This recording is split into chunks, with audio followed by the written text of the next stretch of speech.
we think she's logging on. And CEO Morris, do you want to do the roll call for staff, please?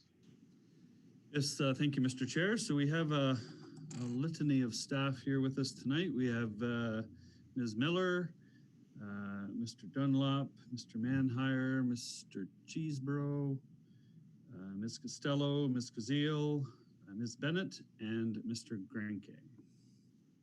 Excellent. We got a full team tonight. So with that, I don't think Lorraine's on yet, but we'll move to amendments to the agenda. Do we have any amendments tonight? Seeing none. Disclosure of monetary interest. Mayor Penko? Yes, I'd like to declare an interest in item 7A, the Maisie Street RFP recommendation. I have a professional relationship with the proponent. I will remove myself from those discussions. Okay, great. Thank you. Any further disclosures? Okay, seeing none, we have no delegations tonight. We're going to adopt the minutes for Monday, October 10th, Monday, Special Committee of the Whole, and Monday, October 10th, Committee of the Whole, Tuesday, October 13th, Committee of the Whole, and Monday, October 19th, Committee of the Whole. Does anybody want to move that? Councillor Dwyer, seconded by Councillor Brennan. All those in favor? And that is carried. And we will move into CAO Director's Reports. CAO Morris. We have 4 this evening, starting with Jennifer Miller, our Manager of Economic Development and Tourism. Thank you. A few things this evening. I'll start off with the small business grant created by Council last month. It's being really well received. To date, 31 grants of up to $1,500 each have been awarded. And for those small business owners that are listening this evening, this is the last week. There are some funds still available. So the application is on our town website. And just a special shout out to Valley Heartland for working with us on this program. Our Picnic Smith Falls program wraps up this week. And at our next Committee of the Whole, I'll give you the full report, but it's been very well received. And after that success, we wanted to provide this sort of marketing model to our retail businesses. And so the Merry and Bright box is a retail box program for this Christmas season. And each participating business will have one retail box that they sell from their store and will be their marketing partner. So we will do the box branded with Merry and Bright branding, a free gift, which is a Town of Smith Falls mug, a custom Smith Falls postcard, a visitor guide, a walking tour brochure. And then each business will set their own price and have that box available. It's a really nice way for local people to shop local this Christmas. And it allows us to elevate retailers who might not have a significant digital presence or social media following, and they're working with a limited marketing budget. So we think that micro injections like the Merry and Bright and the Picnic program make tangible and significant impacts on the businesses in our community. And then I just wanted to say thank you to our business support partners who have been working so hard to support our small business community through the pandemic. I've got a few updates from those partners tonight. Our Small Business Advisory Center has hosted 6 business support webinars in the last month with 116 participants. As well, Cindy has done 29 business consultations for businesses that are starting, expanding, or hiring in the region. Our Chamber of Commerce launched a Shop Local subscription box for the winter season. And each month they'll visit the shops of Smith Falls and handpick a surprise box of items and deliver it to participants. In their first 15 days, they've sold 74 subscriptions with a total retail value of almost $14,000. There's a new website that they created, sflocal.ca, if anyone wants to subscribe there. DBA is doing an annual girls' night out, but they've transitioned it to a girls' week out to be more COVID friendly, and it'll be running the first week of November. Passports will be available at participating businesses as well as online to download and print. So they're launching that today, and information will be on their website and Facebook page in advance of that first week of November event. They're also, just a quick digital Main Street update from the DBA.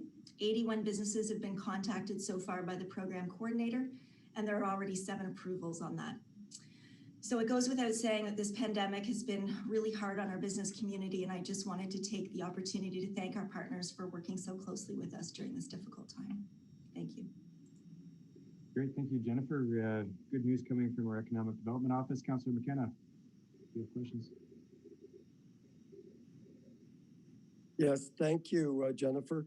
Jennifer, the 29 either new or expanding businesses that took part in that one initiative, are you seeing any trends in categories of businesses? Are they virtual or online type businesses? Are they in the food and restaurant? What is there any, or are they a mixed bag?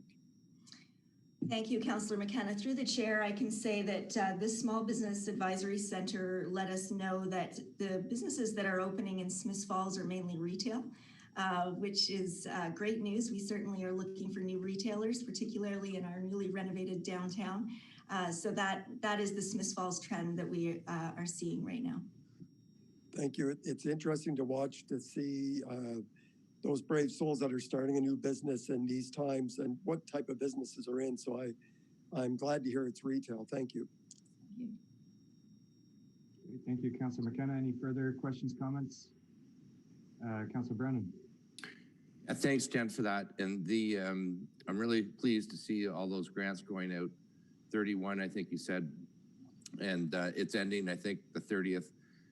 There's funds available. If there's more funds available, is there any chance of extending that deadline? Thank you. So that will be a decision of council. But I think based on the applications that are still on my desk, we will be close to fully subscribed by the end of the week. But there is some room still for a few more applications. Okay, thank you. Thank you, Councillor Brennan. Seeing no further questions or comments, we'll look forward to your report at priority issues. Thank you, Jennifer. Thank you.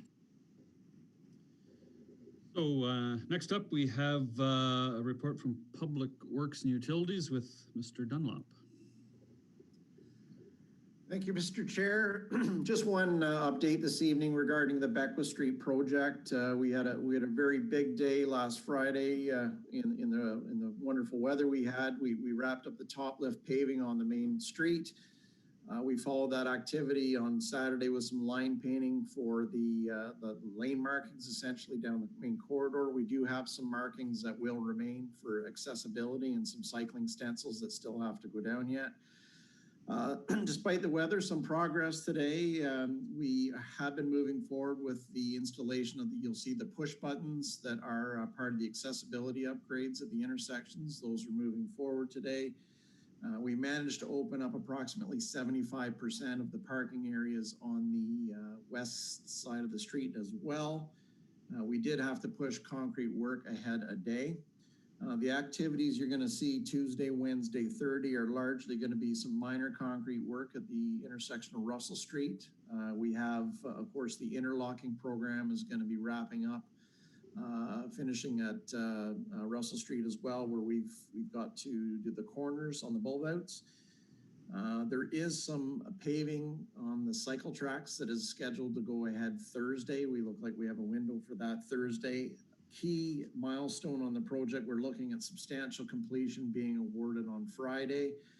A key activity we have is Hydro One will be doing the hydro connections for the Russell Street signals. That will allow us to switch over to the new traffic plant and, of course, take down the overhead temporary systems you see in place. Again, once that milestone's been reached, the project will be in a status of substantial completion. We'd have two-way traffic open. There will be some minor items remaining, but those are the key activities that we're looking at this week. Great, thank you, Director Dunlop. Any questions, comments? All right, thank you. Thank you. Okay, next report is from Art in Community Services. Thank you, Mr. Chair. Just a few quick updates. The water levels in the canal are coming down starting on Wednesday. Should be down on Thursday. So staff are preparing. They've removed the fountains in Centennial Park, and they will be removing the docks from the wall and setting those in their winter places so that when the water level goes down, they rest comfortably on the riverbed. We also are working on putting in some fall decorations. So as Director Dunlop indicated, with Beckwith Street, we've arranged for some fall decorations to go into there. They will be going in this week as well. We also have plans in progress for the celebration of lights again this year. We are working with the DBA and Town Hall to coordinate the look and feel of the lighting right from Town Hall all the way down Beckwith Street over into Centennial Park. So that's something that will start happening after Remembrance Day into November. There will be an opportunity for businesses and individuals to sponsor trees again, where we had last year we had trees sponsored that were then given out to people in need after the before Christmas. Also, Heritage House is going to be open. It's open till the end of October, which is the end of this week. And after that, they will be available for on a pre-booked basis for tours if as people kind of see it necessary. It's been fairly busy actually for the month of October, so we're very pleased with that.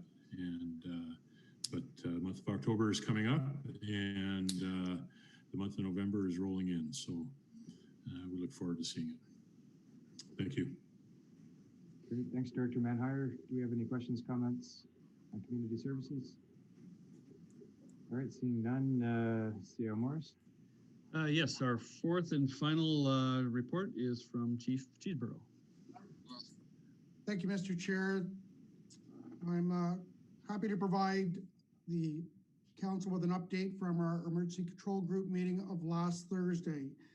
It's hard to believe that that was meeting number 39. It's been a long process. The Ontario stats are showing just over 67,000 confirmed cases with 58,000 recoveries and 3,000 deaths. Across Canada, we're up to over 208,000 confirmed cases with approximately 175,000 that have recovered. And we're just nearing the 10,000 mark for fatalities across Canada. Leeds and Grenville, 424 confirmed cases with 355 recoveries and 52 deaths. And we currently have, as of Thursday, 17 active cases. This also includes an active case at Almont High School. There has been concern raised of the Ottawa sports players coming to Smith Falls, so that was addressed. Section 22 order put in place by the health unit, by the medical director of health to assist in enforcing the quarantine and contact requirements. The arena has issued notice to users to suggest that Ottawa players not attend the Smith Falls Arena. In response to Councillor Brennan's question from the last committee of the whole meeting, assessment centers in Leeds Grenville, Lanark Leeds Grenville have conducted 34,513 tests between the period of March 25th to October the 17th. In Smith Falls, there's been approximately 8,572 tests that have been completed at our assessment center. Halloween can proceed with suggested ways to maintain safety. The health unit will be forwarding a message for a press release that we will be using. The Smith Falls Testing Center is going to move inside. Unfortunately, they were unable to find a drive-through facility for the winter months. I spoke with Dr. Guppy, and they're going to move it inside to where the volunteers have set up, and they'll do the assessments there. So the people will continue to go through to the drive-through center, exit their vehicles, go inside for the assessment, back into the vehicle and leave. I will be meeting with Dr. Guppy just to review the requirements with the setup inside. We had a discussion about the threshold. Should Smith Falls or this particular area be returned to a stage 2 or a modified stage 2? The health unit does have numbers with regards to the threshold, so they will be forwarding those numbers to us that we will review. We did this just in preparation that it does happen. We need to be prepared in the event that the numbers continue to go up as they have over the weekend and be prepared should we have to go to a modified stage 2. Public Works was reviewing the process for their winter operations to maintain staff safety with regards to the current situation. Council decisions about virtual meetings also applies to all committees, so that was mentioned. And we need to just reinforce that we've had a number of questions from internal staff regarding the virtual meetings as opposed to the face-to-face meetings. And it is our position to reinforce, to continue with the virtual meetings unless there's something so outside that you have to meet face-to-face. But we want to maintain the virtual process in order to set the example, not only for the general public, but for the surrounding departments as well. Still have capacity at the daycare centers, so that they're still up and running and there's still availability there. As Director Manhire indicated, the Heritage House is looking at the demand services once it closes for the season, as well as Centennial Park decorations for Christmas is being reviewed. We reviewed the ability to have the Christmas floats possibly set up for viewing as opposed to having the parades. That's currently being done in other jurisdictions. And at this point, until we get official notice that hopefully Christmas isn't being shut down, that we can set the floats up and have drive-bys that people could still enjoy the season, the festivities and the lights, especially for the children. And the last thing on the report tonight is the Remembrance Day service is by invitation only. It will be held virtually, and the Legion will be doing a press release to advise everybody of the invitation to attend the Remembrance Day ceremony. That is my report tonight, Mr. Chairman. That's great. Thank you, Chief. Questions or comments? All right. So seeing none, we will move on now to correspondence items. I believe C.O. Morris. We're good to go for director's reports. Yes, we're finished with director's reports. Thank you. Okay, excellent. And I noticed that Councillor Allen joined us around 5:12 p.m. So welcome. Yes. So we have Thank you. one correspondence item on the agenda tonight. It's a letter from Lucy Bingley. Lucy Bingley is a longtime resident of town, living in our community with a disability. She noted Evelyn Harford's article in the Record News on October 15th, and I believe sent a letter to Parkview Homes and CC'd Council respecting a ramp in front of the Rideau Hotel. She would like to see a serious look taken of whether that's a possibility and what opportunities there are to have accessibility at the front door. Are there any questions, comments on the letter? Mayor Panko. Yes, I think this is probably a very suitable letter to be shared with our accessibility committee. And they will be meeting, I believe, later this week, if I'm not mistaken. So I think we look to them for advice. Lucy's part of that committee. So yeah, I think that we'd like to see them review that request. Okay, great. Councillor Alford. I agree with Mayor Panko. I also wonder what MHC, the Municipal Heritage Committee, what their comments are with regard to a ramp at the front door, and if that's in keeping with the heritage of the structure. I believe that ECDEV probably has some thoughts with regard to some of the funding for CIP. I'm not sure whether that goes to the CIP committee, which I'm sure that ECDEV is a part of as well. But I would like to hear comment from all of those people with regard. I am a very big admirer of Miss Bingley's, and she makes some good points. So, but I'd like to hear more from the other people that are the other organizations that are involved in this decision. Also, it's nothing that the town can mandate, so it would rely on the good graces of Parkview as well. Thanks, Councillor Alford. I know sitting on the Municipal Heritage Committee that they passed a resolution endorsing the possibility of a ramp at the front based on 3 pictures that I believe were distributed to council and the CIP committee and the MHC committees. The feature of those photos, or the design of those photos, was such that the ramp would cut down below any windowsills or architectural features. So I know that's good, but I definitely think the CIP committee, if council endorses the letter, we could pass it on to the CIP committee, because we're having ongoing discussions at that table about the program for funding for tax abatement, and that's going to be coming to council at a future date. So if there's consensus for that, let's pass it on. I'm seeing nodding heads. Any other questions, comments? C.O. Morris. Yeah, thank you, Mr. Chair. I would just, referring the letter, I think is perfectly legitimate, of course. I would just advise that the town's authority in this case revolves around the Building Code Act, and at this point, the design meets the criteria of the Building Code Act. So in many respects, that's the extent of council's authority on this particular issue. It is a private building, so it would be up to the owner to make that decision. Thanks, CEO Morris. Councillor Dwyer?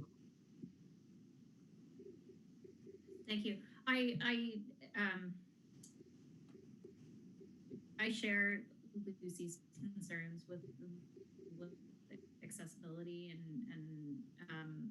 ensuring that the ramp location is on the front. While the building does meet AODA and OBC requirements for having an accessible entrance, there's a distinct difference in having an accessible entrance through the main entrance and one provided through the back door. I also acknowledge that you're right, staff's discretion on requiring things is limited to the OBC. However, as Councillor Alfred indicated, the application is subject to CIP review, and through the CIP there can be, and there is, evaluation criteria weighted on accessible requirements or additional features in excess of the minimum requirements. So, and as council has the ability to leverage that in an approval as a condition of approval, I think it warrants, as Councillor Alfred said, going to CIP for some further scrutiny. Great, thanks, Councillor Dwyer. So I'm hearing the council endorses the letter. We're going to send it to the CIP. I think one other thing that we should note tonight before moving on is just that we have this accessibility committee. They're going to meet for the first time on Thursday morning. I would strongly recommend that we get a member of the accessibility committee on the CIP committee, similar to how we have a representative of the Municipal Heritage Committee on the CIP committee, just so that maybe a lot of these conversations can be dealt with at the committee level instead of kind of earlier on in the process and so on. But I'm sure we'll have a chance to talk about that during the review. If there's no more questions or comments on the letter, we will move on to priority issues. So 7A is the Maisie Street RFP recommendation report. Jennifer Miller. Thank you. So in our department, we work to realize council's strategic vision of attracting new industries and businesses to support the local economy. And for that reason and others, an RFP was released on August 7th, requesting proposals for the purchase and development of town-owned land at 3, 5, 7, and 9 Maisie Street. Key criteria included outline of plans for use, local economic impact, employment created, cost and time effectiveness, project timeline, and bid price. There were 8 interested parties that asked for the RFP package, and the deadline for submissions was September 11th. 1 bid was received. The singular bid came from Sean Crosby. His proposal scored 85 out of 100, and the value of his bid was $60,000 for all 4 lots combined. Mr. Crosby proposes to build a 2-story commercial building with space for 4 small businesses to operate on the main floor and for apartment units on the 2nd floor. 2 of the main floor spaces are already spoken for, and he plans to begin clearing the lot this winter if he is successful in this bid, and with the hopes of building as early as 2 years from now. Mr. Crosby and his family own property on either side of this proposed development. It is staff's recommendation this evening that Council of the Corporation of the Town of Smiths Falls award RFP number 20-ED-01 to Sean Crosby for the purchase and development of town-owned land at 3, 5, 7, and 9 Maisie Street, Smiths Falls. Great, thank you, Jennifer. Councillor Dwyer and then Councillor Alfred. Thank you, Mr. Chair. Jennifer, I think this is awesome news. I think these lots have sat vacant, and I think they've actually even been up for tender before, and we haven't received a great deal of interest in them. So I'm glad to see that not only does Mr. Crosby have an interest in developing them, but he's actually been able to preemptively fill the units. That's fantastic news. This stretch of Maisie Street doesn't have services. Is it Mr. Crosby's intention to service it with municipal infrastructure or private services? Thank you, Councillor Dwyer, and through the chair, it's his intention to use private services for his development. Okay, thanks. That's great news. Any idea who the other tenants are at this point? I don't, I'm sorry. Okay, Thank you. Great, thanks, Councillor Dwyer. Councillor Alfred. Thank you, Mr. Chair. I echo Councillor Dwyer's feelings about having this there, particularly that Mr. Crosby has found a way to combine two of the objectives, strategic objectives of this council, in that we can increase our housing stock too. So I am very supportive of staff's recommendation to move forward with this with Mr. Crosby. Great, and seeing thumbs up, I think it's a competitive proposal, so in consensus to accept the recommendation. Thank you, Jennifer. Thank you. No further questions or comments. We'll move on to 7B. Bellamy Farm Townhouse Site Plan Block 2 with Senior Planner Granke.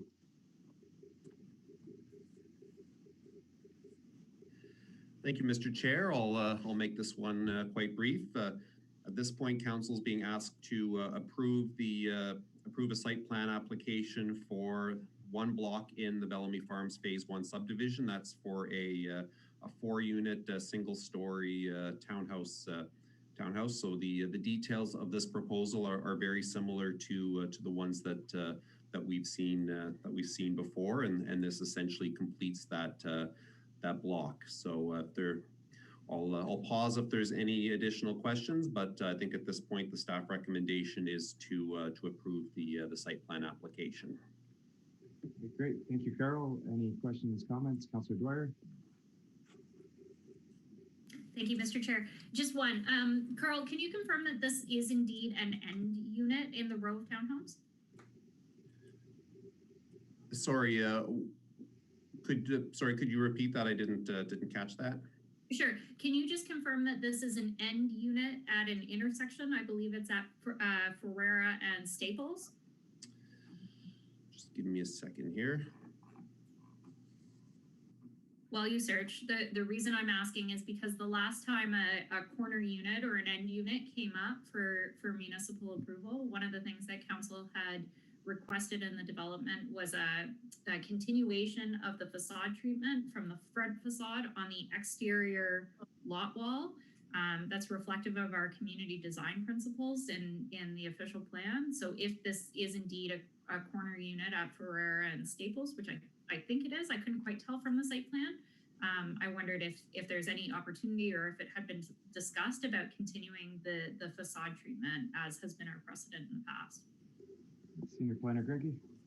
Yeah, so it is an end unit in that one of the ends faces the Cataraqui Trail, so it's not right at an intersection of streets. So yes, the facade treatment along the side is like what we've seen for, I guess, non-interior interior units. And I know some of the end units at street intersections have more of a wraparound facade, but that's not what's presented here. So with if council would like to staff to reach out to Parkview and explore a redesign, I can certainly take that direction to them. Thank you, Carl. What do we think about that? There's I don't know if this will work, but there's a picture of it. No, you can't really see it. Trail, it's screwing up the background. It's right on the corner of the Cataraqui Trail. It's on, if you've got your agenda package in front of you, it's on Appendix A, page 4 of 6 of the report.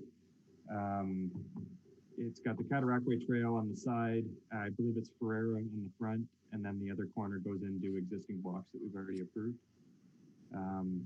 Does anybody have any comments on Councillor Dwyer's suggestion? Mayor Penko, Councillor Alfred. Actually, Councillor Alfred, you had your hand up first there.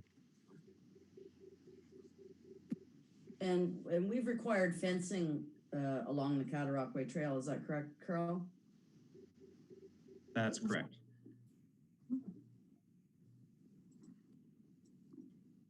Great, Mayor Penko.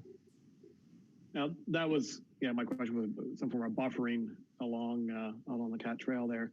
Now, from the map, is there a possibility? Is that one of the areas where there will be a through street at some point in time? Carl?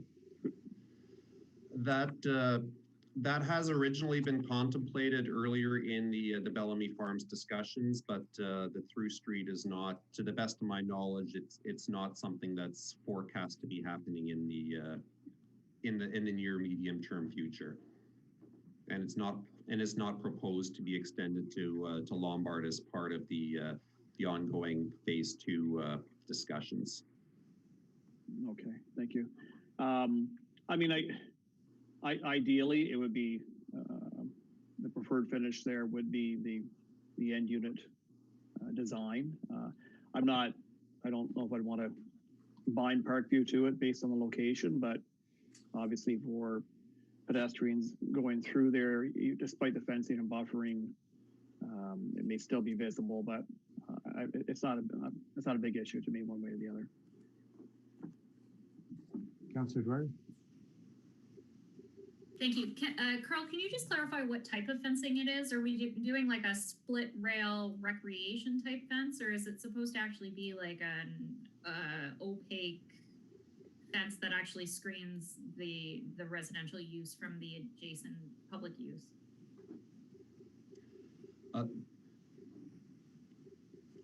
Sorry. Mr. Chair, I believe it is a board fence, but I'm just going to verify with this. It's provided for in the subdivision agreement, so I'm going to just take a moment and verify that and respond to Councillor Dwyer's question. Thanks, Mr. Chair. My initial comment had greater weight if it was indeed at the corner of Ferreira and Staples, which was my recollection. I apologize. That was my own mistake looking at the map.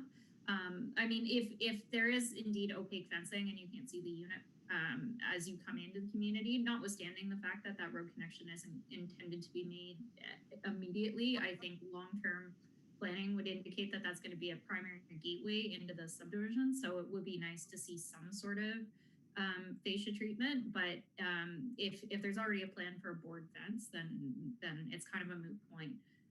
So I have no problem supporting the application as proposed so that Parkview can get going. And maybe if staff doesn't mind just confirming the details of the subdivision agreement and a follow-up email. Okay, great. So we'll accept the recommendation of the report, and we'll get a follow-up email on some details with the fence. But other than that, we're good to go for report 2020-129. Any last questions, comments? Seeing thumbs up. So we will move on to 7C, also with Senior Planner Grinke, Maple Ridge Subdivision Draft Approval Amendment Report. Thank you, Mr. Chair. I'll keep this report brief as well. As Council will recall, back in March, we granted draft approval to the Maple Ridge subdivision, which constitutes 120 lots at the southwest end of the town, forming essentially an extension of the existing Wood Avenue wrapped around both sides with a connecting street on Armstrong. So Council's approval came accompanied with a variety of conditions, and it's proposed that the subdivision be developed in 3 phases. So the phases that were included within the original draft plan reference the work plan that the developers had proposed initially, looking at development at the north end first, closest to the school, and working their way up. However, there's a number of conditions that require some monitoring and consultation with the Rideau Valley Conservation Authority, which would take a little bit of additional time. So they are looking actually at developing the south end of Wood Avenue first, connecting to what they're looking to open up as well on part of a previous plan of subdivision that was originally approved in the 1980s, but never developed. So this is so at this point, all that we're recommending is that we amend the conditions of draft approval to simply renumber some of the phasing. So none of the obligations, none of the requirements that the proponent would need to fulfill would be changed as a result of this. It would simply grant a little bit of additional flexibility in terms of which lots get built out at which point. The draft wording has been reviewed by the developer, the Rideau Valley Conservation Authority, and Public Works, and all have consented to this. So with Council's with council's approval, we will bring forward a formal resolution at the next meeting for adoption. Great, thank you, Carol. Any questions, comments on this one, Councillor Brennan? Thanks for this, Carl. I support your recommendation there. My question is, and I went through the draft agreement a couple times and I didn't see it, but and maybe Troy can answer this, but do we have an agreement with the developer in terms of Wood Avenue, the removal of the ditches that are there, then the removal of the standards on each house, because there's going to be cost share? Do we know what at this point what that is going to be? Carl or Director Dunlop, did you want to? Thank you, Mr. Chair. Just an update on that. We are, I believe, estimates just came in from the developer for those design works. Based on our conversations that we had at the Planning Advisory Committee regarding the Wood Street upgrades, there still is a public consultation that is yet to be had. Our team, of course, has been pushing the developer for estimates for preparations of the draft 2021 budget. So I'm hoping more information on that is going to be coming to council very, very soon. Okay, thanks for that, Troy. And yes, I support staff's recommendation. Great, thank you, Councillor Brennan. I'm seeing thumbs up. I think we're good to endorse the recommendation. Thank you very much for your reports tonight, Carl. Thank you. So we'll move on to 7D, 2019 Fire Department Annual Report with Chief Cheeseborough. Thank you, Mr. Chair. I'm pleased to present to council tonight the 2019 Annual Fire Department Report. The information contained in the report is based on preliminary figures, and I'll be able to expand on that shortly. The report will provide insight into the fire department activities over the course of the last year. This will include prevention, training, detailed responses, staffing times, time of day, average number of calls per day, and it will also include some of the initiatives that we put forth that council approved for revenue generating cost recovery. I put together 6 slides tonight just to give a high level overview of the report. Dave, if you could bring that up on a split screen, please.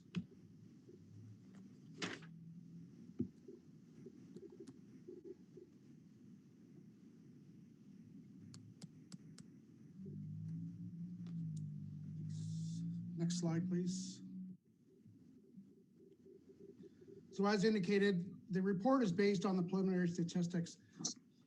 At the conclusion of each year, the Office of the Fire Marshal collects the data from all the 442 fire departments in Ontario.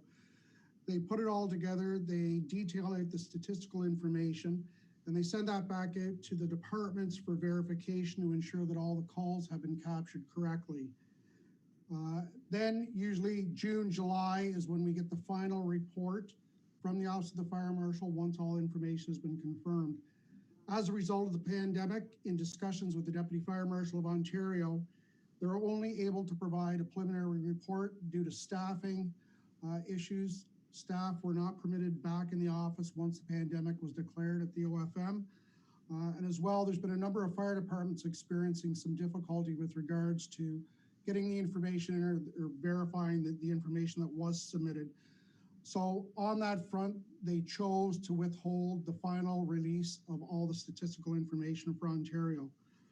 However, given the call that I made requesting the information, they were able to provide us with some preliminary information. The town of Smith Falls is protected by a composite department with 6 full-time and 18 volunteer firefighters working at a single station.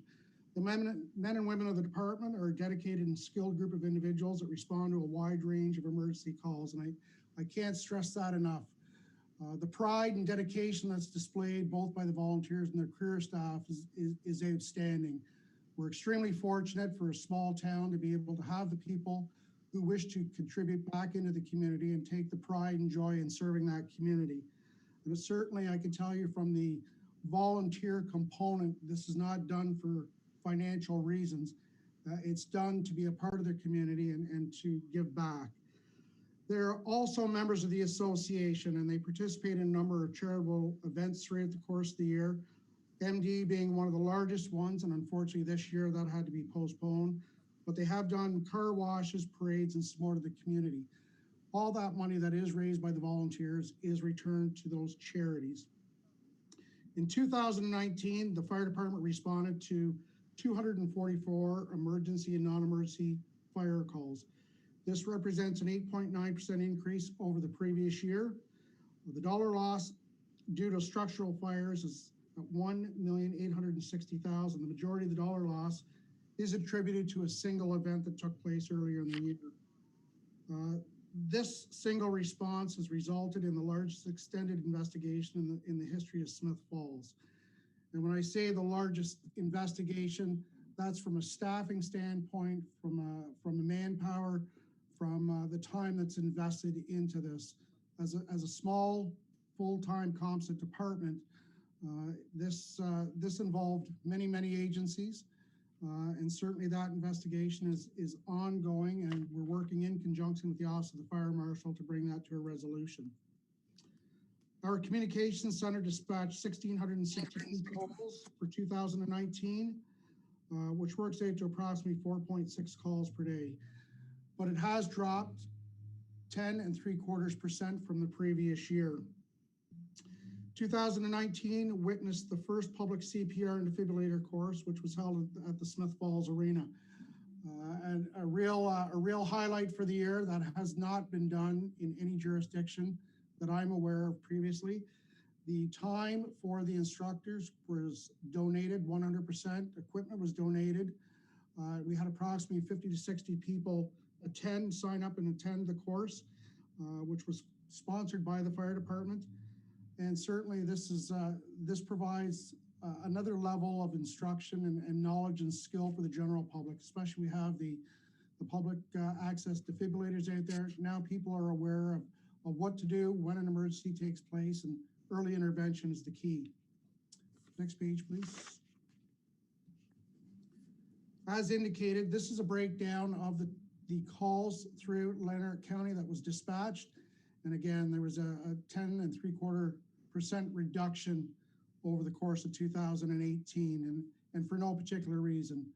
I just think that people, through public education and awareness, which is the first line of defense for the fire service, I think people are more aware and more cognizant of things that are going on. Next slide. The single breakdown for Smith Falls itself is indicated in the reports that you have, show an 8.9% increase.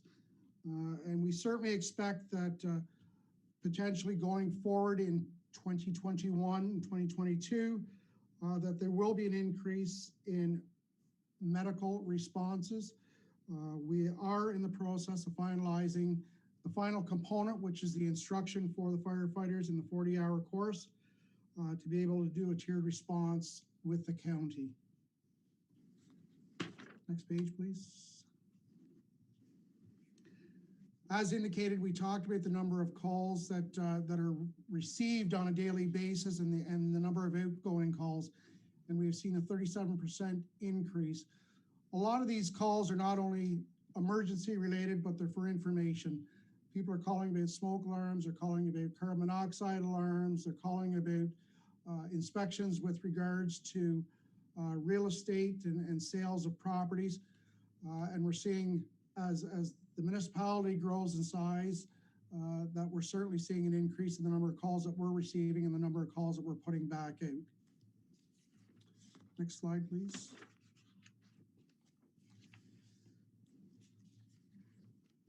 We have seen an increase of almost 26% in the revenue from 2018. And we can attribute a good portion of this to the cost recovery bylaw that the council approved for both fire mark responding to calls, structure fire calls, and for motor vehicle accidents that have been billed out to the insurance companies. We've had almost 100% recovery with the exception of one or two. And again, the increase of 26% certainly goes a long way with regards to the initiatives that have been put forward to offset some of the huge costs in the fire service. Next page, please. One of the key components for the fire service is the training. That's the baseline. For the service levels we provide, for the service levels that council has approved through the establishing regulating bylaw. And we put together just a number of items that we've, of course, covered in 2019, but some of these items get covered on a yearly basis. There's 26 sessions. We currently train every other week, 3.5-hour training sessions. We try to incorporate the things that we do on a regular basis, as well as the recertification that the firefighters require. We also take part in additional training outside of these scheduled training sessions to work with other county departments when they're putting forth larger training activities, and we participated in that over the course of 2019. As put forth by the Office of the Fire Marshal through a communique and a requirement, every fire department is to be a member of a peer support network. We were also required to put forth a network proposal and package that was approved by the Office of the Fire Marshal. And this is on the heels of a lot of the PTSD that's being seen in the fire service now. And it's a network system that provides the ability for any department within Lanark County to share the resources to assist those members that are requiring assistance. Smith Falls firefighters, we train to the NFPA 10001 level 1 and 2 and 1072 for the hazmat mission specific and IMS 100. Next slide, please. And finally, just to list off some of the accomplishments that we were able to achieve through 2019 was a continuation of the implementation of the fire prevention plan, which is a fluid document that's ongoing. We continually adapt that as needed. The fire department operating guideline, another document that's fluid and is continually changing and updating and being adapted. The fire hall renovation is part of the municipal renovations. We're pleased to announce that we are in the newly renovated area.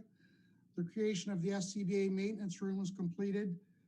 As previously mentioned, the first annual public CPR and DFib course, which we're hoping once the pandemic goes to run another one next year, if not the year after. The approval to order a new pumper, which we're expecting delivery within the next week, if not this week. The continuation of the self-contained breathing apparatus switch over. We are now all working with the same breathing apparatus across the county, which is a tremendous asset, especially for activating. We continue to work with the county fire departments for joint purchasing. We did hire 5 new volunteers in 2019, and we completed our emergency management compliance report that was approved and accepted by Emergency Management Ontario. And we expanded the cost recovery, which was indicated on a couple previous slides, which has certainly generated some income and revenue collection. That is my report for tonight. The recommendation is that the council receive the report for information purposes. Great, thank you, Chief. So we'll open the floor up for questions and comments. Mayor Penko. Thanks, Chief. 2 questions, I guess. One, recognizing the value of inspections, and I know we have inspections for new builds and renovations, but also, I guess, other routine inspections that our fire prevention officer complete in a year. How has COVID impacted our ability to go in and do inspections, or has it? Thank you, Your Worship. Through the chair, it has impacted the inspection process. We have received direction from the Office of the Fire Marshal with regards to the FPPA and the fire code that mandates us to do inspections irregardless of pandemic or state of emergency with regards to schools, nursing homes, long care facilities. With regards to construction, we adopted a protocol that we would continue to do the instruction or the inspections on new construction, provided that when we attended to do it, that we were there alone. We weren't gathering in groups on the initial onset where you weren't allowed to gather. So we were able to accomplish those inspections. Inspections on sales, provided that the building was vacant or they stayed outside while we went through and did the inspection. we're able to complete those inspections as well. As the pandemic has gone on and some of the inspection requirements have been relaxed, we've been able to go in either with the property owner, the building owner, maintaining the 6-foot distance and the mask wearing to complete the other inspections. Thank you. And second question, just in reviewing the training, indicates we have one firefighter trained for the aerial device as a driver operator. Does that mean only one's permitted to drive that vehicle, or do we have others who are permitted but aren't fully certified? Through the chair, no, what that indicates is that that is a train the trainer. So we have one person that is able to train the rest of the staff and others in the operation of the aerial device. Okay, thank you. Great, thanks, Mayor Penko. Councillor Alford. Thank you, Chief. And I would note that this is the first annual report since you came in 2018 that you've been providing to us. The first one you had to put together for Smith Falls. I have some more curiosity questions than anything for you. With regard to the municipal calls, and you outlined in one of the charts the average number of initial personnel per call, and then the average total personnel per call. I don't understand what the process is. So does that mean in the case of midnight to 6 a.m., if we got a call, 4.6 people would show up initially and then they would call in more? Or I'm not understanding the process. Through the chair, no, thank you for that question. The initial response would be in the first responding apparatus. So if we have the people at the station that initially respond in 2 apparatus, then the number would go up. And then as other individuals respond either in a 3rd or in the unit with additional staffing, that's where we get the difference between the initial response and the on-scene response for the total response. Okay, so just so whoever leaves the station and gets there first, that's the initial, and then the volunteers would be coming from wherever they're coming from. Correct. Okay. No, I was just curious about that. And I'm interested as to, or maybe it's helpful with regard to scheduling, why the tracking everything per day of week. It's very detailed per day of week and hours, and does that help determine what staffing is in any place? I think through the chair, what that is to indicate, I think it's because it's done provincially. I think what it does is it lets the fire departments know when your most vulnerable times of the day are, or the days of the week are. And certainly when you look at a staffing level, I know from years past, Wednesday between 8 in the morning and 12 o'clock used to be the worst day of the week for the number of calls and for the number of staff that were available. And what that does is that provides the fire departments with an opportunity to adapt the response levels to ensure they have enough staff on that day, and certainly are prepared depending on the call volume for that day.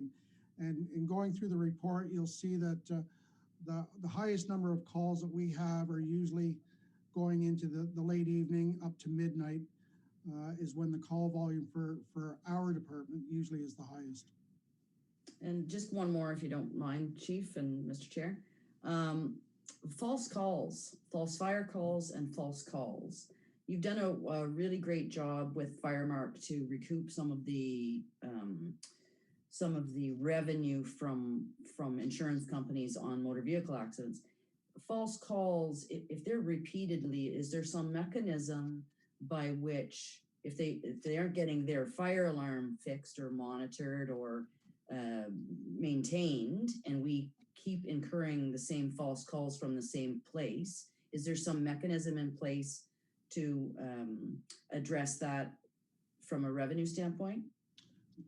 Through the chair, that's an excellent question. And there is a 3-call limit in a single calendar year, 4 false calls.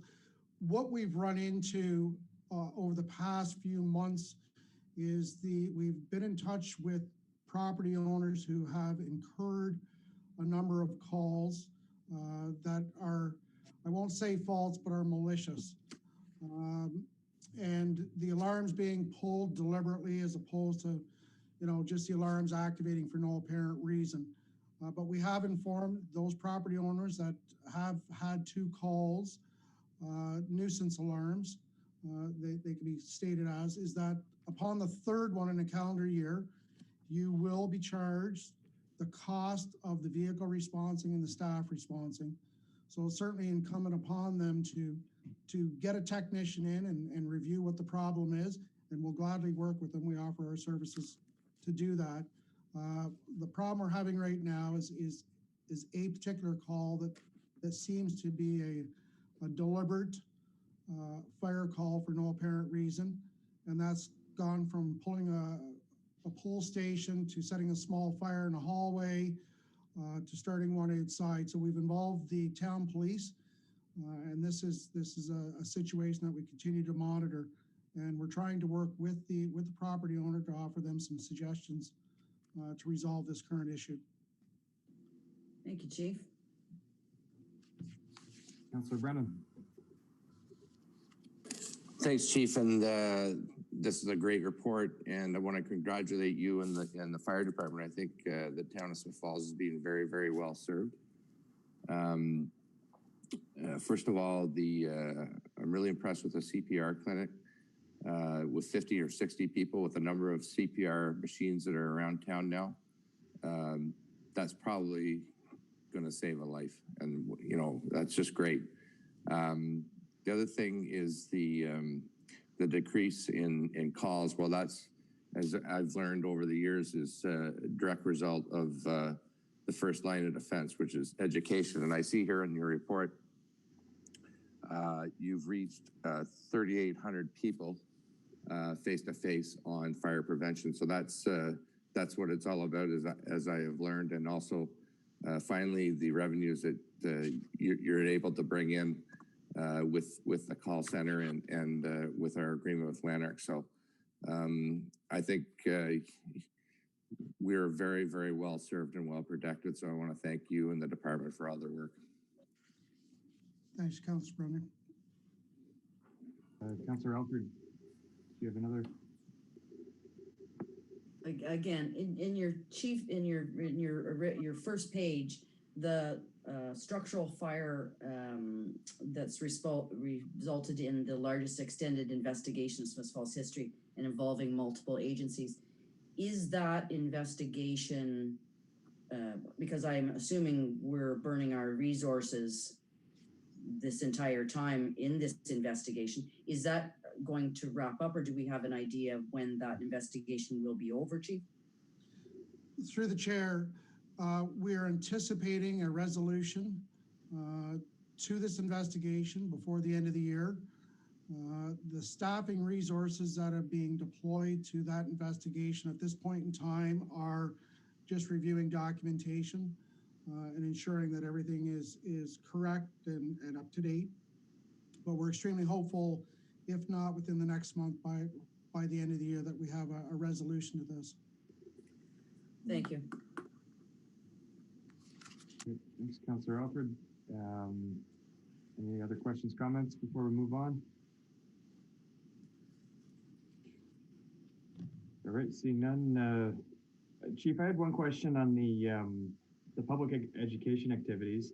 There was a significant increase from 2018 to 2019. What was that attributed to?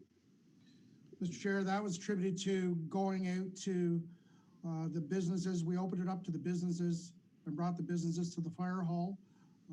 They received training in not only fire prevention, but fire extinguisher training. The Lanark County Housing, we were able to hit more residents at the housing unit than we were in the previous year. And again, once we adopted the mentality or the methodology to reach out to a greater portion of the community, we were seeing a tremendous response from people wanting to come to the fire hall, wanting that education, wanting that training, wanting that material. And this is something that we're going to continue to build on. We purchased extended fire prevention kits from the Fire Marshal's Public Safety Council, just because the kits that we currently have, we've already distributed. And again, working with the schools and working with the general public, bringing more events and going out to the public and making it more accessible, we're able to reach more and more people, which is fantastic for the community. And I think that has a lot to do with regards to the numbers of our fire calls and where our fire calls are going. We're not seeing massive increases in call volumes. I think that small 8.9% increase is relative in the big picture. When you look at our surrounding departments and the number of calls that they go to and what their averages are, I think we're doing very well. And just if I take 2 seconds just to follow up on Councillor Alford and Councillor Brennan's comments, this community is extremely well served by the volunteers and the full-time staff. They seeing them come in when there's not a call, or stopping in at the fire hall just to review some of the equipment or to go through the trucks and make themselves familiar on their time, just speaks volumes as to the characters of the individuals that we have here. They come from a wide variety of backgrounds, knowledge and skills and experience. And it's been important to me through my career, and certainly important to the current members, is to be able to adapt our training and adapt our open concept, that they feel comfortable coming in. They look forward to the training sessions, and they have valued input. With all their input, when we have our regular meetings, they put forth some tremendous comments and suggestions, and we're able to work through that. And that's what makes a good department great, is utilizing the skill and knowledge and technical ability of the people that you have within. And I'm certainly proud to wear the 5 stripes and represent the department. I inherited a great group of individuals, and I'm certainly proud to serve right alongside them. Thank you, Chief. Seeing no further questions, or Councillor Allen? Yeah, I just have one quick question in regards to the education chief. I know that Sparky and oftentimes fire department volunteers and regular members would come into the school and do fire safety at different times in the year. How has COVID impacted the availability of doing that? Through the chair, an excellent question. It's certainly it's put our presentation to the kids on hold for the time being. And again, instead of going in to do a classroom of maybe 6 or 7 kids where you normally have 15 or 18 kids, we're not getting the value that we would normally be getting. But saying that, we still provide the schools with the educational material that they could distribute. And again, we're open for those families that are having their children at home or homeschooling to certainly contact the fire department. We're more than happy to deliver that material and provide videos that we can easily get and put out there so that the kids can watch. But it has wreaked havoc on that portion. And the only other thing to it is sometimes it's difficult to find someone that wants to get in that Sparky suit. But other than that, it's we're hoping, our fingers are crossed, that we can get through this and get back to regular fire prevention activities in the schools again.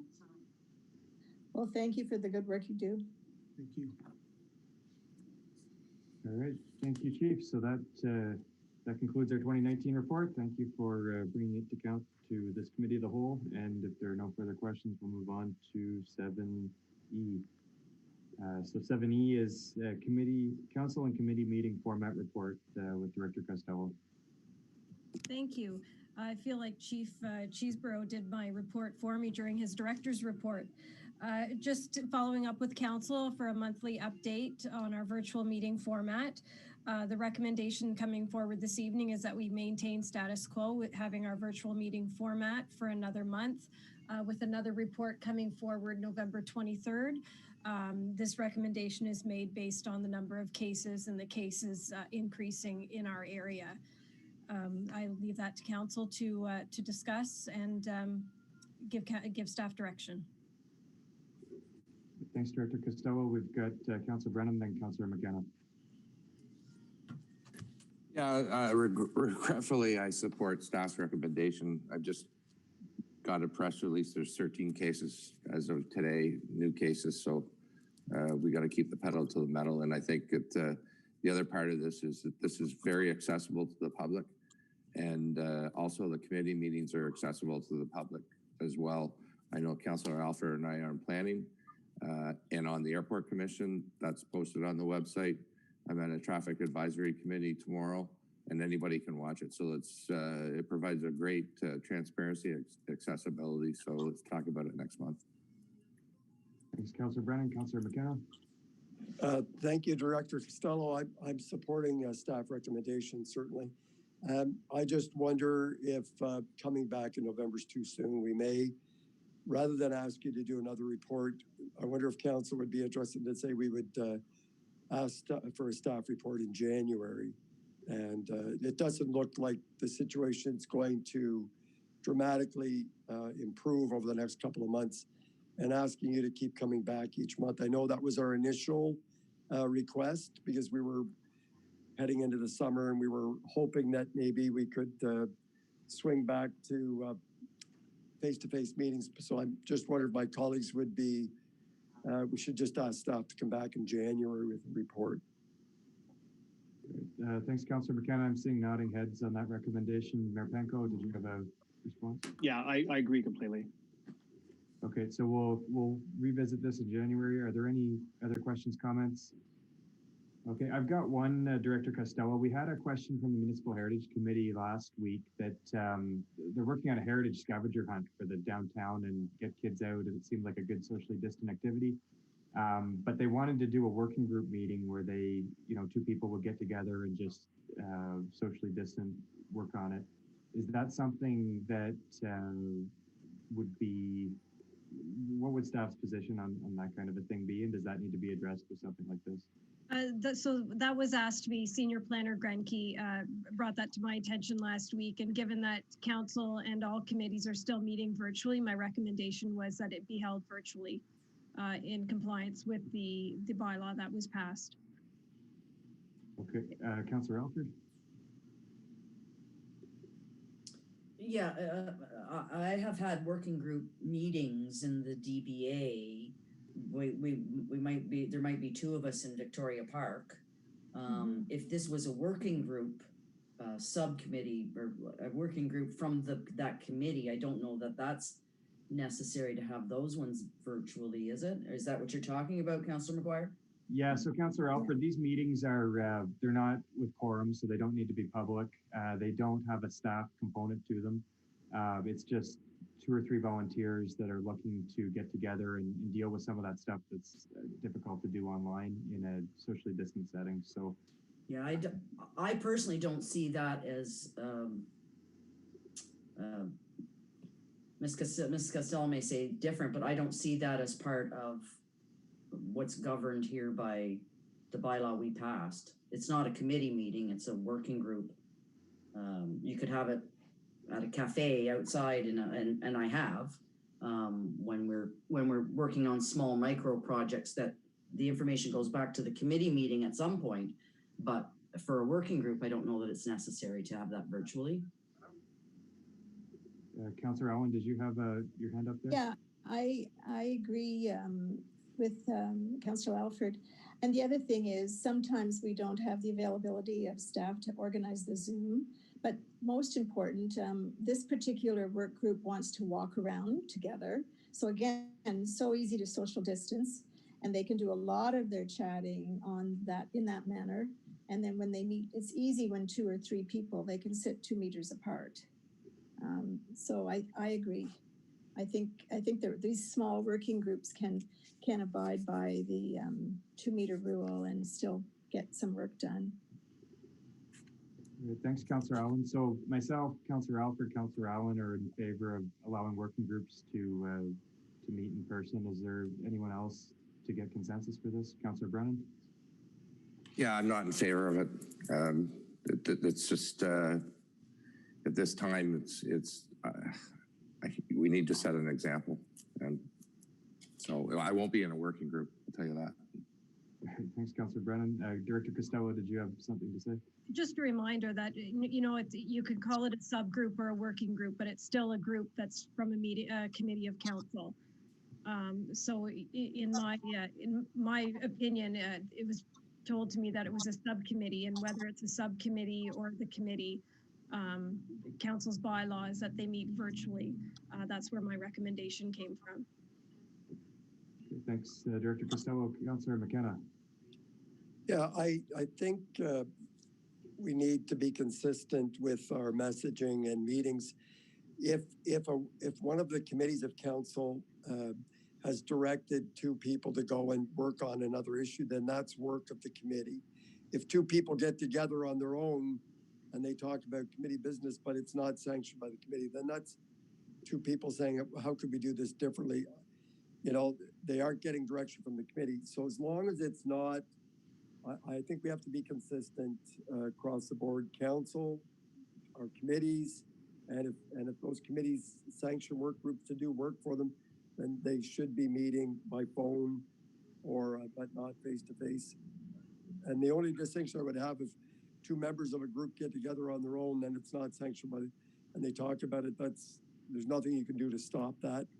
It's not work sanctioned by the committee, but I think we should try to be as consistent as possible. Thanks, Councillor McKenna. Any last questions, comments on that one, Mayor Panko? Yeah, I would agree with, I mean, I appreciate the need or the opportunity, but I think Councillor McKenna's comments, I think, are the most relevant, that that consistency is needed. I mean, it doesn't stop two people from having a telephone conversation to discuss an issue, or going to look at a building which is up for CIP or MHC agenda, something to physically distance and walk around it and take a look at the features. You may need to do that, but I think for the most part, we need to maintain our consistency, and we've all adapted pretty well to this changed world, and the ability to operate via Zoom or teleconference or other visual methods, I think makes it relatively easy, and I don't see a need to really put a conversation into a face-to-face. I think conversations can be just as effective in the manner that we're doing our council meetings in. Great, thanks, Mayor Panko. I've got one question too on the meeting space at the Rank. Are we still renting that out to groups of up to 50 people? Or is that available for rental this time? Director Manhire's coming on here. Yeah, Mr. Chair, yes, it is available. Okay, so I think with consistency, we've got a tour of the Rideau Hotel lined up for tomorrow. We've got the space that's available for rent. I think we really need to zone in on these things. We've got a police services board meeting booked for Thursday morning that's going to take place upstairs in the arena that's open to the public. So I agree with the consistency, but let's get it together and let's make it consistent where all the different facets of the town and all the different organizations that are receiving town funding are on the same page, so that we've got a cohesive effort on it. If there's no further questions or comments, we've got a consensus for the staff recommendation. So we will move on. Thank you, Director Costello. Thank you. Just pulling back up my agenda here, we've got 7F up next, September Budget Monitoring Report with Treasurer Quazile. Thank you, Mr. Chair. I'm here this evening to present Council with a high-level budget monitoring for September. Our overall deficit right now is projected at $264,000, which is a decrease from August of about $62,000. The majority of that decrease stems from payroll-related surpluses, as well as staff went back and reviewed their departmental budgets and found some cost savings and some deferrals in travel, conferences, training. Just so you know, I have not yet allocated the SAFE restart funding that we received in phase one, which is approximately $531,000. As some of the deficits that we're projecting are just that, projections, and not based on actuals. Further to this overall phase one funding, we also received SAFE restart funding specific to the Child Development Center. Sorry, did you have a question, Nikki? No, actually, excuse me. I'm going to have to excuse myself. We seem to be having some family issues, so I will see you all next week. Thank you, Councillor Dwyer. Treasurer Kozil. So further to the funding, the phase one funding that I just, at the 531,000, the child development has received further funding, and it's going to be on a claims basis, maximum of about 56,000. It's for the period of September 1 to the end of the year. And the Heritage House received 13,000, which is a non-conditional grant similar to the phase one. So since my last report, there hadn't been many details released on the phase two. The application template has now been posted online. So it is designed to provide an understanding of the municipality's overall financial position. And councils are responsible for assessing this financial situation of their municipalities and proceeding with an application only if further assistance is needed to address the COVID-related operating pressures. So when I went online to look at, and I have commenced with the application because it is quite detailed. So we have to report on COVID-related expenditures, loss of revenue, and cost-saving measures by each department based on the actuals and then the projected from October to the end of the year. We also have to report on non-COVID related variances so they can be excluded from the impact calculation. So it is quite detailed. There's also a section specific to our reserve balances. So this is not going to give us a bottom line. Yes, we are in need of. The ministry will look at this and decipher whether indeed we do need additional funding. So to that end, as noted in my report, there are approximately 728,000 COVID-related expenditures and or loss of revenues, offsetting cost savings deferrals, approximately 510,000. So our net impact is about 218,000. So I've highlighted those on your variance summary in yellow. So with this net impact, our revised deficit would be about 49,000 as opposed to the 264 that I showed or I mentioned earlier. Therefore, it is staff's recommendation that we do not proceed with the phase two application as current projections indicate that phase one funding will be sufficient to cover the net impact of the pandemic in 2020. However, ultimately, this is council's at council's discretion. Therefore, I am looking for guidance from council in that regard. If you wish for me to proceed, I do need a resolution from council. I did reach out to the ministry. The deadline was October 30th, reached out to the ministry. So we do have extended until November 6th to do so if you choose to want to proceed with the phase two. So with that, I'd be happy to answer any questions. Thank you, Janet. Councillor Alford. I always look forward to your very precise reports. They narrow down our choices, which makes it easier on us, Janet. Just a question. I'm fine with supporting staff's recommendation to not proceed with phase two, but in your bullet points for potential deficit and shared services, potential further loss of revenue in terms of reduced capacity or reduced services, potential loss of, well, I guess the potential loss of revenue tax assessment at risk may not factor in, and perhaps not some of the others, but those could potentially, and I think Councillor McKenna can help here too, that there may be more money called upon to deal with health unit stuff. So if we don't apply for the phase two, except we don't have enough information right now to know what we might be short for Lanark Lodge or the health unit. And I guess that's why that's not why we're not going to, because we can't define that. And we're not going to be defining that before the application is due. And yet potentially those are big ticket items. Mm-hmm. So through the chair, exactly. I have attended some webinars on this and they do, and unfortunately it is on what we have, which is to the end of September. That's denoted in the application and projections that we know thus far. And the whole point is to review these and to get the money before the end of the fiscal year. So yes, you're correct in that. Some of the things that I noted that are at risk, like assessment at risk, the taxation, that would be a non-COVID. So right. It wouldn't come into play. You're correct. The health unit potentially could. So you're absolutely correct. There are some things that we don't know, and unfortunately, we can't put those in this application. I support staff's recommendation, and I'm hopeful that province will look at this again when we do have information on things like our long-term care and what the health unit costs may be and whatever other COVID-related things could be hitting us in 2021. Thank you, Janet. Thanks, Councillor Alford. We have Councillor McKenna up next. Just to respond to Councillor Alford's question regarding the Public Health Department and Lanark Lodge, it's just important to note that yes, they're dealing with the same lack of information and detail that we are. However, they are eligible for mitigation funding as well.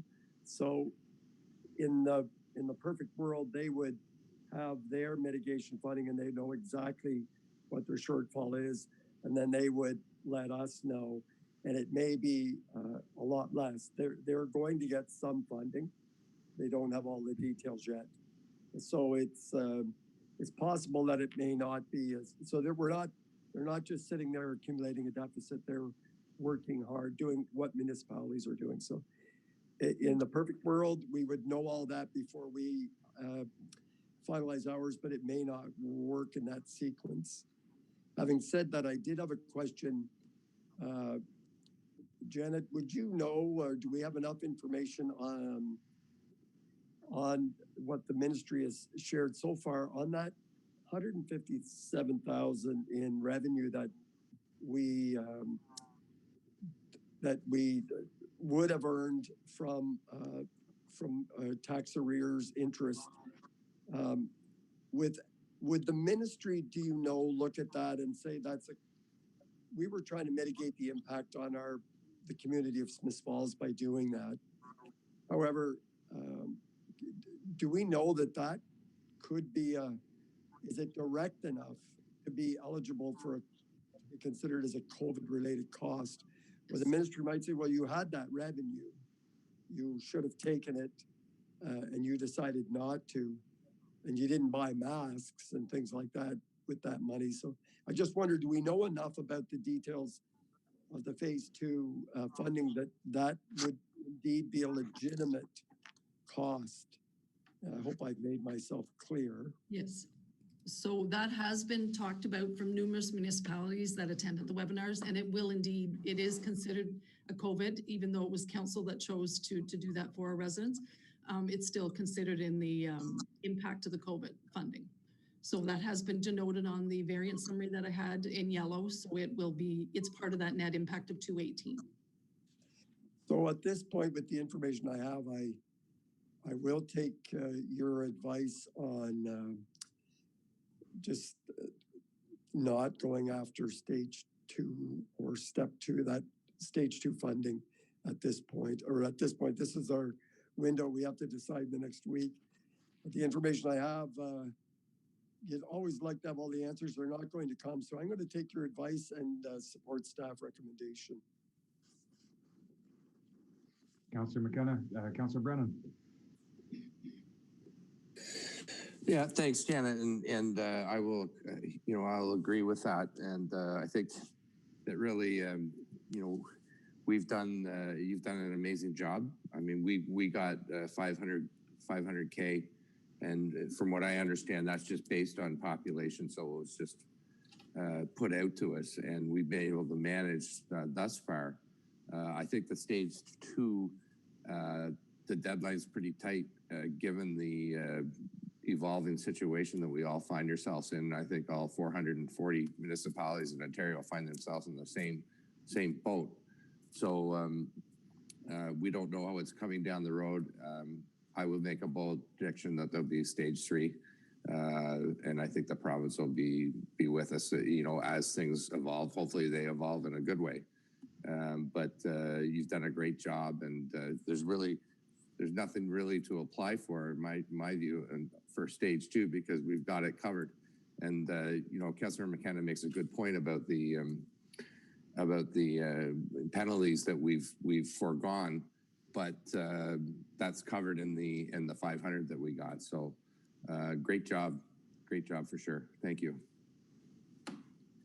Thanks, Councillor Brennan. I'm seeing a consensus to accept your recommendation. If there's no further questions, comments, we'll move on to 7G, the Mayor's Task Force to Combat Racism. So thank you, Janet. CO Morris.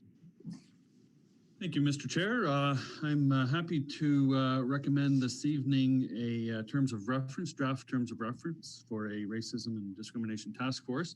Little background, back in June, the mayor, council endorsed a proclamation for the town about combating racism and not tolerating discrimination and racism. That led to a report in August that came to this committee. At that point, we looked at different options to actually take action to combat racism and discrimination in the community. The direction that we were given by this committee was to pursue a task force. So this evening, we are presenting a draft terms of reference for such a task force. I think it's self-explanatory, so perhaps I'll pause there and be happy to answer any questions based on Appendix A, which is the draft terms of reference that we're proposing. Once approved, of course, we can begin the process of recruiting members for the task force. So I'd be happy to answer any questions. Okay, thank you, CO Morris. Councillor Allen. Yeah, no, I read this over with delight. I think this is something that our community needs and will welcome. And I read the terms of reference and I think it's very well laid out. I'm looking forward to the group getting together and doing some of the things. One of the things that I've noticed during the COVID too is something I'm going to say, ageism. You know, people that are 90, 95 or whatever, are they treated differently because of their age? And should they be? You know, that's a type of discrimination really, because it's a variable. You know, one 95-year-old might be very fit and able to do things and another one not. So we shouldn't make these wide assumptions on ability. Anyway, I'm very much in favor for this. I'm glad we're bringing this forward tonight, and I look forward to having our committee come back to us once it's formed. Thanks, Councillor Allen. Any other comments on this one? Mayor Panko? Yeah, thanks, Malcolm, for very comprehensive terms of reference. And I mean, it's hard for any one of us to truly judge the impact of racism, discrimination, or any form of prejudice in the community. We probably have not received it ourselves, but there are likely people who have, and those are the people we need to hear from. And when we look at the Coalition of Inclusive Municipalities, which is the evolution of the Coalition of Municipalities Against Racism and Discrimination, the statement basically that this is for municipalities that want to improve their policies against racism, discrimination, exclusion, and intolerance. Its strength lies in the shared experience of its members. Together, municipalities undertake initiatives to eliminate all forms of discrimination with a view to building open and inclusive societies. And that's exactly what we want to do. So I think this works well. I'm excited to move forward with it and excited to get our community engaged. Great. Thanks, Mayor Panko. Councillor McKenna. Just a question, if I may, under the scope of work, if I wonder, there is the Truth and Reconciliation Commission of Canada come out with hundreds of recommendations on how we can start to reconcile a few hundred years of colonialism and systemic racism against our Indigenous populations, First Nations in our country. There was a section on what municipalities can do, if memory serves me. And I just wondered, under the scope of work, if we were to just say that we will be guided, would include the review of the Truth and Reconciliation report, and to see what role municipalities could play in reconciling with our First Nation partners, or just something to that effect. It's a key founding document, and it was never intended that it would be over when their work was over. They knew it would take another generation to finish that work. I just wondered if we could just somehow, either under scope or mandate that we'll at least review it or consider it, or the task force will. Thanks, Councillor McKenna. I'm seeing nodding heads for your recommendation to the scope. So if there's no response to that, I think we can add that to the recommendation, CO Morris, if that's okay. Yes, sure. I had a question on, this is a task force instead of a committee. So is the idea that once the scope of work's completed, that the task force will wind down, kind of like the housing task force did? Correct, yes. Okay. And how long are we expecting? Is this a year, 2 years, or what kind of timeline? Well, good question. In the document, we've identified 6 months from the time the task force first meets. That's a fairly aggressive timetable. You may want to reconsider that time frame, but you know I guess the whole fundamental purpose of a task force is to focus on one thing and bring it back, and then council or committee can decide what to do with it at that point. Maybe there's an ongoing committee that follows through on it, but we felt 6 months from the time of the first meeting would be sufficient, but we're certainly open to suggestions that, you know, my only hesitancy with that is, you know, if COVID continues for any length of time, it might affect our ability to move that forward quickly. All right. Thanks, CEO Morris. I think that makes sense. So we've got consensus to endorse the Racism and Discrimination Task Force terms of reference. In the scope, we'll have consideration for the Truth and Reconciliation Committee recommendations, and we'll look forward to hearing back from this group. We'll start recruiting for members, I guess, would be the next step. So seeing no further questions or comments, we will move on to our next item, which is H, Connecting Links Program Intake number 6 with Director Dunlop. Thank you, Mr. Chair. The purpose of the report before the committee tonight is to seek project selection for intake 6 of the Connecting Links program. So that's the 2021-2022 project call from the province. The announcement that we received from the ministry came out in August of this year, on the 14th of August. The program that's spread out across Ontario this year is 30 million.